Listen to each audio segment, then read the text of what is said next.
Hello guys, welcome to another video of stock market friends. Phyto chem remedies India limited guys, IPO का day 3 का subscription आप इन्होंने जानेंगे। Live subscription JMP कितना चल रहा है, लिस्टिंग कितना मिलेगा, परफॉर्मेंस कैसा रहा, अप्लाई करिए या फिर नहीं, फाइनल डिसीजन क्या लेना चाहिए, इन सभी पॉइंट्स को डिस्कस करेंगे। लास्ट डे है तो फाइनल डिसीजन क्या होना चाहिए, इन सभी पॉइंट्स को डिस्कस करेंगे। चलिए फ्रेंड्स, वीडियो को स्टार्ट करते हैं। और ये कोई रिकमेंडेशन वीडियो नहीं, इसलिए जो भी फाइनल डिसीजन होगा अपने रिस्क पर लीजिएगा। चलिए फ्रेंड्स, वीडियो स्टार्ट करते हैं। आईपीओ 18 को ओपन हुआ था 22 दिसंबर। आज के दिन क्लोज किया जा रहा है 10 रुपीज का। Face value 98 rupees per share की। प्राइस बैंड 1200 शेयर्स की। Lot size fresh capital. IPO fix price. IPO BSE SB platform पर लिस्टिंग हो रहा है। इशू साइज 38.2 करोड़ का 39 लाख शेयर्स के इशू किया गया। After trade booking market maker है। अलॉटमेंट डेट 23 दिसंबर, 24 दिसंबर रिफंड रिलीज किया जाएगा। शेयर्स डिमेट अकाउंट में क्रेडिट होगा। 26 दिसंबर का लिस्टिंग डेट रखा गया है। ऑफर दिया गया ओनली एचएनआई और रिटेल को 47.5% ईच ऑफर दिया गया। रिटेल में ओनली $2 पे कर सकते हैं। 2400 शेयर्स मिलेंगे। 2.3 लाख रुपीज पे करना पड़ेगा। एचएनआई मिनिमम $3 अप्लाई कर सकते हो। 3.5 लाख रुपीज पे करना पड़ेगा। मैक्सिमम का लिमिट नहीं है। देखिए, रिटेल में अगर 5 टाइम सब्सक्राइब होता है तो allotment only 1 lot. Sorry, retail में अगर रिटेल हो या एचएनआई, अगर 10 टाइम सब्सक्राइब होता है तो अलॉटमेंट रिटेल में ओनली 1 लॉट किया जाएगा और एचएनआई में ओनली 3 लॉट किया जाएगा अलॉटमेंट, अगर 10 टाइम सब्सक्राइब होता है तो। कंपनी का सब्सक्रिप्शन की अगर हम बात करें तो कंपनी के जो सब्सक्रिप्शन देखने को मिला है एचएनआई से ओनली 20% का। 3.7 लाख शेयर्स का बीट किया और रिटेल में 27% का। 5 लाख शेयर्स को ओनली बीट किया। मतलब दोनों कैटेगरीज में बहुत ही लो सब्सक्राइब किया गया। टोटल 23% सब्सक्रिप्शन, जो कि 8.7 लाख शेयर्स का बीट किया है। और एचएनआई से 3.6 करोड़ का बीट हुआ और रिटेल से 5 करोड़ का। टोटल हुआ 8.5 करोड़ का बीडिंग और 317 एप्लीकेशन सबमिट किया है, जो कि बहुत ही लो सब्सक्राइब है। 2 दिन का सब्सक्रिप्शन, जो कि बहुत ही लो सब्सक्राइब देखने को मिल रहा है। जीएमपी 0 रुपीज का, विच मीन्स कंपनी फ्लैट या तो डिस्काउंट लिस्टिंग मिल सकता है। बिजनेस में मैं ज्यादा कुछ बात नहीं करूँ, मैंने ऑलरेडी वीडियो बना रखा है, लेकिन मैं आप फिर भी बता देता हूँ। Corrugated boxes, other packaging related solutions का मैन्युफैक्चरिंग और मार्केटिंग करता है, जो कि एक हाईली कॉम्पिटिटिव फ्रैगमेंटेड सेगमेंट में ऑपरेट हो रहा है। फाइनेंशियल 25 में 12% का रेवेन्यू, 94% का प्रॉफिट, जो कि रेवेन्यू है 36.8% करोड़ और प्रॉफिट है 4.5 करोड़। फर्स्ट हाफ में 25 करोड़ का रेवेन्यू, 3.57 करोड़ का प्रॉफिट।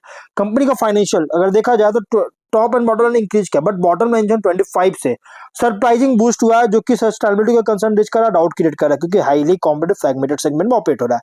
फार्मा सेगमेंट के साथ कंपनी कुछ भी नहीं करता है। कुछ भी नहीं है फार्मा सेगमेंट के साथ।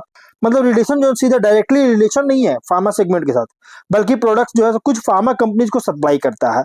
और रिसेंट फाइन रेशियोज अगर देखा जाए तो R O E R O and 34% का, R O C 25.3%, debt to equity 1.4 time, PAT EBITDA margin 12.2, 23.8%, PB और पी रेशियो 2.3 और 17.2 टाइम का है। प्रोमोटर होल्डिंग प्री इशू 100 और पोस्ट इशू 66.9% का देखने को मिल रहा है। तो ओवरऑल अगर हम बात करें गाइस, तो कंपनी जो है ना, अगर हम देखेंगे तो प्राइस बैंड जो रखा गया है, बहुत बहुत बड़ा प्राइस बैंड रखा गया है, एग्रेसिव प्राइस रखी गई है। और small paid up equity capital, जो कि पोस्ट आईपीओ इंडिकेट कर रहा है मेन बोर्ड और माइग्रेशन के लिए लंबा टाइम ले सकता है।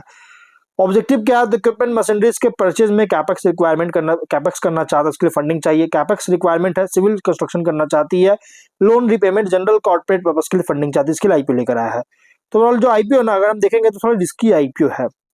अगर हम इसके कॉम्पिटिटर की बात करें तो company competitor perfect pack, worth peripherals, GKP printing and packaging, ये 3 कंपनीज के कॉम्पिटिटर है। कंपनी वैसे बहुत सारे हैं, लेकिन मैं 3 कंपनी एग्जांपल लेके चल रहा हूँ क्योंकि कॉम्पिटिटर है।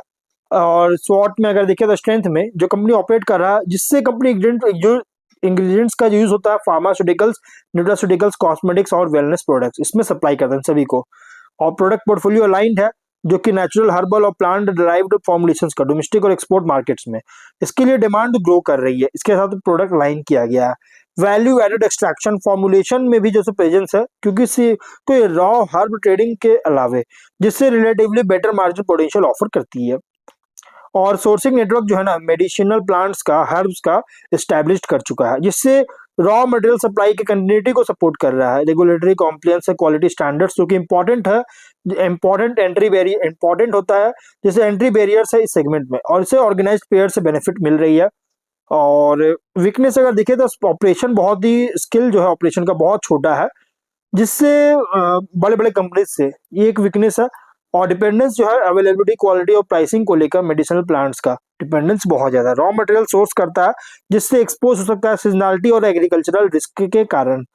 वर्किंग कैपिटल इंटेंसिव बिजनेस है, क्योंकि इन्वेंटरी होल्डिंग, प्रोसेसिंग साइकिल और रिसीवेबल्स जो कि इंस्टीट्यूशनल बायर से मिलता है, इसके कारण।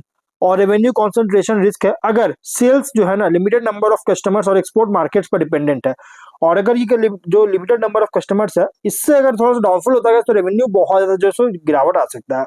अपॉर्चुनिटी में अगर देखिएगा तो ग्लोबल डिमांड जो है herbal medicine, nutraceuticals, Ayurveda based products और नेचुरल कॉस्मेटिक्स का इंक्रीज कर रहा है, जो कि लॉन्ग टर्म स्ट्रक्चरल ग्रोथ को दे सकता है। हायर मार्जिन स्टैंडर्डाइज्ड एक्सट्रैक्ट्स का एक्सपेंशन, एपीआईज जो है हर्बल ओरिजिन का, और कस्टमाइज्ड फॉर्मुलेशंस जो कि फार्मा और न्यूट्रास्यूटिकल कंपनीज के लिए किया जा रहा है। और ग्रोथ अपॉर्चुनिटी भी एक्सपोर्ट ग्रोथ अपॉर्चुनिटी मिल सकता है, क्योंकि इंटरनेशनल मार्केट जो लगातार इंक्रीजिंगली जो है एक्सेप्ट कर रहा है प्लांट बेस्ड और ऑल्टरनेटिव मेडिसिन इंग्रेडिएंट्स का। आईपीओ विजिबिलिटी से क्या होगा, क्रेडिबिलिटी जो है लार्ज फार्मा, एफएमसीजी और न्यूट्रास्यूटिकल क्लाइंट्स के बीच में इंप्रूव कर सकता है क्रेडिबिलिटी को, और जो कि लॉन्ग टर्म कॉन्ट्रैक्ट्स को सपोर्ट करेगा और स्केल अप करेगा। थ्रेट अगर देखें तो रेगुलेटरी रिस्क है, कंपटीशन बहुत ज्यादा है, large establish herbal extract manufacturers है जिसका स्ट्रॉन्गर आर&डी ब्रांडिंग और ग्लोबल डिस्ट्रीब्यूशन है। रॉ मटेरियल प्राइस वोलेटिलिटी भी हो सकता है, climate over harvesting, supply constants के दौरान, जिससे मार्जिन को कंप्रेस कर सकता है। सब्स्टिट्यूशन रिस्क भी है, सिंथेटिक ऑल्टरनेटिव्स या फॉर्मुलेशन प्रेफरेंस में अगर चेंज होता है फार्मा और एफएमसीजी सेक्टर्स में तो बिजनेस परफॉर्मेंस भी अफेक्ट कर सकता है एक्सपोर्ट मार्केट वोलेटिलिटी और करेंसी फ्लक्चुएशंस के द्वारा। पीयर कॉन्टेक्स्ट में लार्ज हर्बल फाइटोकेमिकल मैन्युफैक्चरर है, इसके कंपेयर करें तो ये जो है ना ये स्मॉलर है लेकिन मोर फोकस्ड है और एगिलिटी और नीश पोजीशनिंग ऑफर कर रही है। रॉ हर्ब ट्रेडर्स से कंपेयर करेंगे तो ये वैल्यू एडिशन, प्रोसेसिंग कैपेबिलिटी और रेगुलेटरी कॉम्प्लायंस से जो सो बेनिफिट मिलता है, जिससे इंस्टीट्यूशनल बायर्स को अट्रैक्ट कर सकता है लिस्टिंग के बाद। वो इन्वेस्टर्स के लिए आईपीओ जो है ना रिप्रेजेंट करता है moderate to high risk speciality chemicals और herbal ingredients play. Upside depend करता है एग्जीक्यूशन, प्रोडक्ट मिक्स इंप्रूवमेंट और एक्सपोर्ट ग्रोथ पर, लेकिन रिस्क जो है ना बहुत ज्यादा रिस्क है कब, स्केल और रॉ मटेरियल डिपेंडेंस पर बहुत ज्यादा इसके रिस्क हो सकता है। तो ये जो आईपीओ ना ये मतलब कि प्राइसी एंड आईसी आईपीओ मतलब बहुत ज्यादा रिस्की आईपीओ है। अगर आप रिस्क चाहते हो तो अप्लाई कर सकते हो, आप इसको इग्नोर कर, मेरे अकॉर्डिंग आप इसको इग्नोर ही कर सकते हैं। और जीएमपी जो ₹0 का, विच मींस कंपनी फ्लैट या तो डिस्काउंट लिस्टिंग करेगा। देखिए फाइनल डिसीजन जो भी लीजिएगा आप अपने रिस्क पर लीजिएगा, ये कोई रिकमेंडेशन वीडियो नहीं। तो मिलता है नेक्स्ट वीडियो में।